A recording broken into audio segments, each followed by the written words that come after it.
Hail, hail, the Celts are here, and what the hell do we even care about the Europa League anyway, guys? We were coming out of the international break, looking at 7 must-win games in 25 days, 21 days, as Brendan says, across all the competitions if we were going to make or break our season. We've come out the traps, we've lost the first one, and now Brendan's talking about changing the formation, looking for new solutions within the squad, because it's just quite simply not working.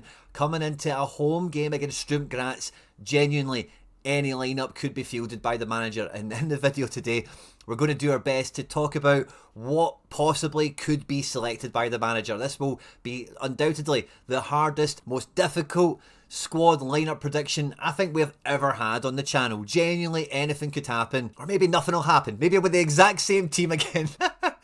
Because really, between Brendan and for us, it feels like there is a bit of apathy towards the Europa League, and everyone's already kind of thinking about Hearts at the weekend. So is this a chance to try some new things out? Is this a chance to keep things the same, but maybe just rotate the squad and look for new ideas, or someone to step up from the fringes into the limelight, as it were?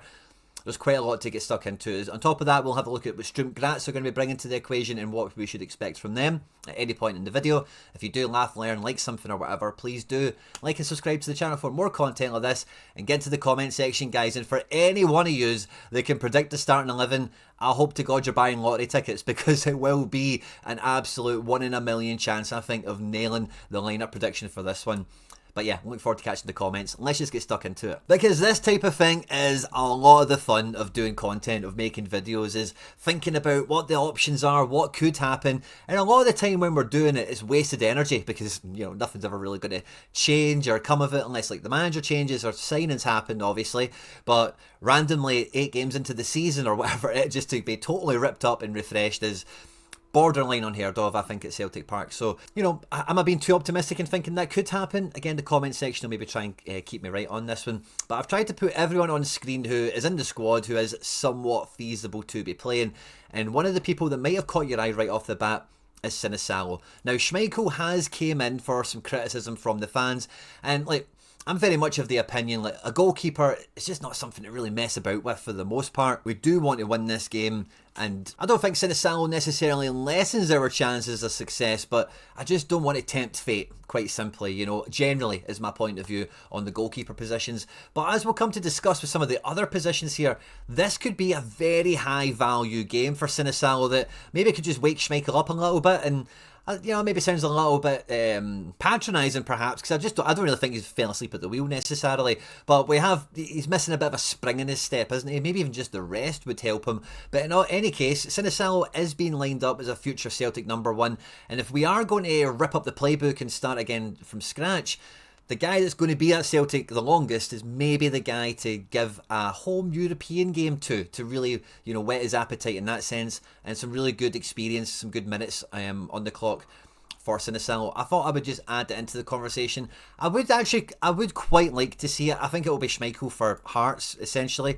But against Strum Graz, I wouldn't rule out Sinisalo. I wouldn't be upset to see him in the team. And you never know. Like, he could be revolutionary, you know, like in the sense of, like, he's got a lot to prove. He's a big shot stopper. He's been getting capped for his national team in the last 2 international windows as well. And from what I've seen of him in a Celtic jersey, he does have a nice range of passing. I think Schmeichel's distribution when it's on is top level, elite. But Sinisalo has been learning under Schmeichel, and he's maybe got some similar potential, and you're only going to unlock that potential by getting them reps, by getting them minutes, by getting them in the game. So, you know, that's one for the chat to maybe discuss a little bit. Bit of a coin toss. I think it's more than likely Schmeichel on just like probabilities or whatever, but in terms of the manager's thinking, it's a real 50-50, because it could start Sinisalo, and he was talking, he did say in the post-match they're going to be looking at playing 3 at the back, 3-5-2, 3-4-3, and how he's going to build the 3-man defence could be very interesting. I want to start off by saying I don't think this is a game for Alistair Johnson. I think Johnson has only just came back into training, and I maybe got my, you know, if you see my preview for the Dundee game, I did say I felt it was too soon for him, because it was a hamstring injury. He's only been training a few days, but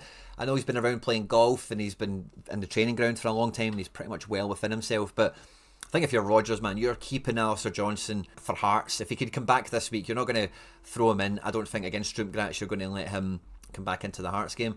Now, if we're playing for a back 4, I think Donovan would be walking into the team. Did very well against Red Star. The European experience, very similar to what we said about Sinisalo, is better on his shoulders, I think, than Anthony Ralston, really, at this point. And that's not really anything against Ralston from the weekend or anything, but I just think he would probably go for Donovan in that sense. But for the fact that he's going to go for 3 at the back, maybe even increases the chances that we get Colby Donovan on to start this one. Because if he is going to change the shape so drastically, there's only like 2 training sessions, maybe 3 at a push, I don't know, maybe even 1, depending on recovery times and all the rest of it. We are at home, so there's probably some good time on the training pitch between now and then.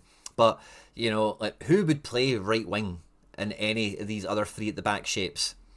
We're not going to start Forrest. He could maybe finish the game there. We're not going to be doing it with Yang. And I think, you know, Ralston's got the experience of doing this job for Scotland in a back 5, back 3, however you want to think of it. But I think the energy you get from Donovan and, you know, again, I think the experience on his shoulders, it just maybe brings him into the reckoning a little bit. I'm just going to move Ralston off to the side here, because I do think if something is going to happen at right back, or if we're playing a right wing back, I think Donovan for this game is going to be the one that would get the nod. I feel equally as confident on Sriracha actually playing this game, regardless of what shape we're going to use, because I think Sriracha has really shown himself to be kind of all things that you want in your left back. Knows when to make the foul, knows when to, you know, can win a foul for himself, very effective in attacking, has an eye for doing something unexpected, but takes no prisoners, pulls no punches, doesn't mess about at the back. He has gave away a penalty. Yeah, he's been skinned once or twice, you know, really, who hasn't? But I think Sriracha is a really good all-around left wing back to come into this spot here. Which I think then, between Tierney, Scales, Trusty, Vickers and Murray, we have some really interesting combinations for the 3 at the back. I'm just going to take Sinisalo to one side for a moment, because I do think if this is the defence, again, do you really want to mess around with the goalkeeper? I would probably say not. Now, I think he's maybe in the Sinisalo category. Would not be surprised to see Dane Murray come into a back 3 alongside Vickers and Scales. And the reason I wouldn't, I could see Tierney not playing in this game is he played 90 minutes at the weekend, and again, I could see the plan being for him, you'll play against Dundee, you won't play Sturm Graz, you'll play Hearts. Sriracha didn't get a kick of the ball at the weekend, you know, so wouldn't be surprised. These guys have played together in a back 3 at some moment before. I forget when it was. I think it was when we were moving Scales to left back and that kind of thing, and yeah, it was, and we had the right back higher up the pitch. And that is an incredible back 3 when I've seen them put together. Carter Vickers as a sweeper, I think works very, very well. Dane Murray, I think, really has the promise. And him playing alongside Donovan, look at that. Wouldn't that be a lovely evolution in the squad to see? Good experience at home at Sturm Graz and all the rest of it. And Scales, as we know, is very capable and left-sided. And we've even seen him play left back this year. He can get into these areas. It does, I'm going to say something that is kind of untrue as soon as I say it, right? He does have a good range of passing skills. Like, he can see these passes and he tries to make them from these zones here, whether it be ones over the top to the striker, trying to fizz it out wide. His success rate isn't really where we need it to be if we are going to be playing out with a centre back to join in with the rest of the play. And that's why I think in the future you would probably see Tierney owning that position a little bit more, and then maybe there's a different combination with the rest of the back 3 coming into this one. Again, quite equally, I could see something like, if it wasn't going to be Murray, we could start Vickers on the right with Scales through the middle and Trusty on the left. Wouldn't rule this out either. That would be a really strong back 3, I think. It would take I think a team like Sturm Graz would really struggle to break a team like this down. But yeah, personally, I just don't see Tierney featuring in this game at all. And if we are going to go to a back 3, I think it's a straight decision between Murray and Trusty. Who does the manager bring in? Because I just don't really think that, really, what's the other alternative here? That it's Trusty, Vickers and Murray. I know Trusty and Murray played together a lot in pre-season, but I think you want to maintain as many connections as possible when changing things up so much. And that's why I think it could just be Scales that's preferred here. And this is a back 3. See, if you really want to let Donovan and Sriracha off the leash, that's a back 3 that can defend. You know, they are guys at 1-for-1 recovery, big, strong and imposing. And, you know, we'll look at the Sturm Graz team and what they represent. But I could see that being a lovely back 3, well balanced, well harmonised, and wouldn't take long, I don't think, to get up to speed. They have actually played together in a quasi back 3 already this season, as I've mentioned. Now, if we, this is probably going to be represented as a 3 at the back, right? But if we could just move these guys to one side for a moment and then just try and think about the rest of the team How is the manager going to piece the puzzle together? I think we know that Iheanacho is going to be the striker. Kenny's going to be on the bench. McCowan hardly ever features in Europe, and it would be a huge surprise, I think, for him to start, never mind get off the bench in a game like this. After Yang's performance at the weekend, it's really hard to imagine that he's still in the picture for a game like this, especially when we're trying to imagine new solutions. And really, I can't imagine Forrest finding a starting berth in here. I think he would be more of a guy from the bench, and we might change the shape back later on in the match as we're maybe comfortable in the game and we need to just rotate with some subs or whatever. Now, Dyson could come back in for this game. Could come back in for the Hearts game. One thing I want to throw out there at the moment is another Japanese player by the name of Take Kubo also went away with Japan, also didn't get his summer move that he was expecting to get, and both he and Dyson have got very similar situations, let's say, post-international window. I'm not going to... I just want to put it out there, right? I hope he isn't, but is there a little bit of, I don't know, a soft strike on the go here from Dyson where it's like, I'm not going to get run into the ground and play every week anymore. You know, I'm going to be moving in January. I love the club. I'll play when you need me and I'll do my best. But Dundee, I'm not playing at the weekend. Sturm Graz, and I'm not saying it be directly like this, you know, but, you know, summary. So anyway, if Dyson didn't feature in the game, would it surprise me? Probably not, and it could be for an innocent reason, or it could be something slightly more sinister, like similar to Tierney, where we just say, Dyson, listen, just you keep yourself right for the weekend. We're going to try and get on with this without you. Or maybe he comes off the bench. You know, it could be a few different options. Now, Bernardo has started in Europe already against Braga. And I actually thought Bernardo was one of the best progressors of the ball that I've seen for us this year. Every time he was picking the ball up in this type of zone here, it was one touch to control, one touch to set it on. And he was either releasing Hatate or... was it Taneke that was on the left? I think it was. And he was very, very good at that. So I would not be surprised if available, we would see someone like Bernardo. I actually just realised Engles was nowhere near on screen there. Wouldn't be surprised if Bernardo came back into this one. Arne Engles has got hardly any starts so far this year as well, just to kind of add him into the picture in the conversation. Really sorry, Arne, that you were missed off the screen earlier. But the midfield, you know, the remaining pieces of the puzzle, it is quite interesting because if Bernardo is either in the Lager BLK, the Bernardo protocol, where we've gave him some minutes, so he's got a highlight package to put together, and then off you go, we'll kind of see you later, which is what I think is happening. It would be unlikely we would see him coming back in. McGregor is obviously going to start. And, you know, like, Engles' best football for us has been on the left side of midfield. Could we have Engles and McGregor? And I've did this quite recently on the channel when we were doing the Dundee breakdown, talking about how we could maybe reimagine the team. And my favourite shape was 3-box-3. Now, if we did that, we wouldn't be playing Balikwisha, we wouldn't be playing Taneke. We would have this type of shape on the go. Now, I don't think that is all the way likely, to be quite honest with you. Engles has done well in Europe. He did call upon Bernardo. I say this is where it gets extra tough. I actually found it quite easy to imagine the rest of the team coming together, but it's the remaining pieces, you know, because Taneki's been effective, but I actually think Taneke would benefit from not starting this game. I think Balikwisha and Engles starting together would be a really good idea. And I really like Hatate in so many ways. I find it hard to take him out because he does give you a lot in the press support area, but I really do think that if you're going to try and mix things up, you would want Balikwisha and Negren being two attacking players that together can roam into different pockets, double up in the wide area, can split and be like a 3-4-3 as well, depending on if we're pressing and that kind of thing also. Engles, Negren and Balikwisha have all linked up together very, very nicely. You've got McGregor in there as the metronome, the linchpin player. And then with the width being given by the fullbacks, you've maybe just got a better kind of field of play for these central players to pick up different pockets, to support one another, and, you know, really cause some difficult problems for an opposition that we really should be beating. This team put Rangers to the sword and put one of the final nails in Russell Martin's coffers. I think Engles is maybe going to nudge this one on physicality, but what I think would be way more likely and realistic is it's McGregor and Hatate. I just think Balikwisha and Engles have got that, they're having a bit of a bromance, you know, you can see that when they're on the pitch, they really play with one another very well. And I think it would be an opportunity missed to not try and figure out how we get the most out of our record signing and our best signing from the summer. But I think it probably will end up with Hatate and McGregor in there. And I think if he changes things up, this will be the way the team goes. I still think there's a place in here for Engles, and we did speak about that on the video the other day, where he could play in this position very easily. Now, Engles positions himself very wide in possession. He's not a winger where we're going to see him flying up the line or anything like that, but he's a good distribution player, he's a good crosser, and if he's in this type of zone with a lot of time and space around him, Sturm Graz are a very narrow outfit. His artillery, his, kind of range of passing could be really effective. You could say the same on the left-hand side, but I just don't think there's room over there for Engles on the left. Cutting inside with the options of Sriracha and even Tierney, if you imagine he's going to play in the game, Taneke, Balikwisha, etc. So I don't want to rule that out. I do think I feel there's a place in here for Engles somewhere. I can't imagine the Tate doesn't start. I think it may even be Balikwisha that could be the casualty quite easily. It could be Hatate and Negren up here, and we've got Engles in there with McGregor, because we know Hatate likes to press. He's really good at that. And if he's got some support around him, he can be maybe a bit more effective than what we've seen. Rogers is a big fan, obviously. He's linked well enough with Negren, and Engles with a bit more of a range of passing to feed these guys into attacking zones, similar to what I mentioned with Bernardo in the Braga game.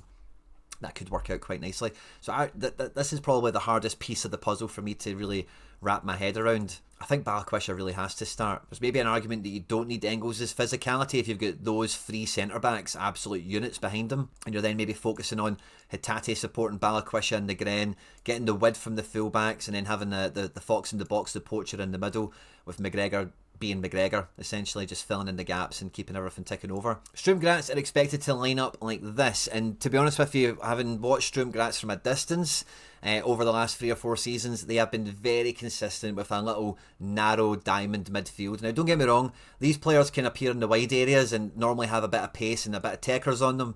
Kaitashvili is the main playmaker for them in the number 10, and John Gorenk Stankovic is a bit of a, if you imagine the Spider-Man meme, or what was the, in The Simpsons where there was like the evil Bart Simpson.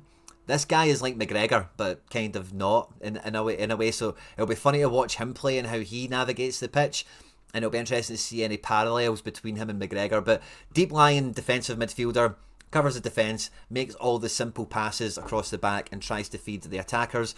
And Speedy Jata, and Maurice Malone, quick attackers and like to run the channels and get 1v1, attack very, very well as a 2, and for the most part, with their defence, second choice goalkeeper in, I don't want to be derogatory towards them because they are a big team in their nation and all the rest of it, but really this is, like, think about the game Motherwell gave us. Be very, very similar to that. Don't want to really use too many more comparisons beyond it, but I do find them quite similar to Motherwell in some ways, and I think that will be a very similar experience that we have both on and off the ball. A team that is very narrow. We might see the guys like Malone and Jata peel into the wide areas off the ball when they're defending and that kind of thing, but it is just to counter-attack and race towards goal from space and try and put the defence on the back foot. The team for the most part is quite narrow and rather deep, looking to play on transition. And if we are going to be playing like a very possession dominant system where we're playing like a box in midfield, and it's maybe not quite man for man, but we're not going to let them control the centre ground at our pitch, for example. And if we are going to try and move the team on a little bit, this is nice options for the width. Having 3 centre backs against 2 strikers is a nice balance as well. And then between one of the the sitters or whatever, whoever it be, Engles, Rio, McGregor, whatever, got to look after one guy, and then everyone else is causing them problems, trying to get them to be caught between 2 men, a rock in a hard place, and trying to exploit some space and trying to cut them open in that sense, So I think this would be a good opponent to try this type of thing out with. It would work very, very well. And really, I don't think Sturm Graz have that many goals in them, to be quite frank. Now, let's imagine for a moment it's a bit of a bottle job from the manager where it doesn't actually change anything.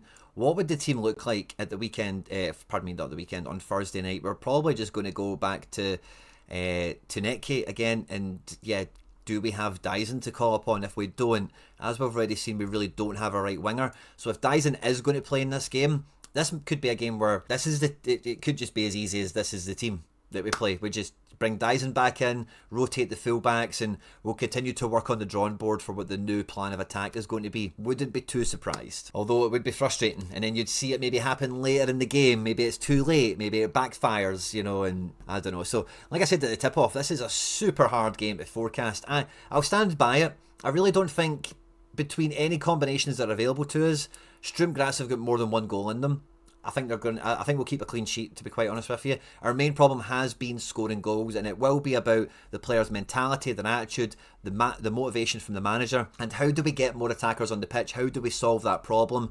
with the team that we've got? How do we optimise the best players in the squad? That all really dictates and controls how many goals we're going to score. And because I can't really imagine how we're going to line up, I find it really hard to imagine a scoreline and how the game is going to pan out. I'm very confident on the defence. I'm going to say we keep a clean sheet. I'm going to say I'm just to do one in the video in terms of just listening to my gut and thinking of everything we've just looked at in the video here. Even if we did go for the same formation that we normally do, yeah, I'm going to imagine we could maybe get 2-0 win here. If we really showed up and we really went after it, yeah, I'm going to go for Celtic to win this 2-0. Let's see what happens with the team sheet. Anything could happen in this one. If you're brave enough to put a score prediction down on top of that lineup prediction, then feel free to do that as well, of course.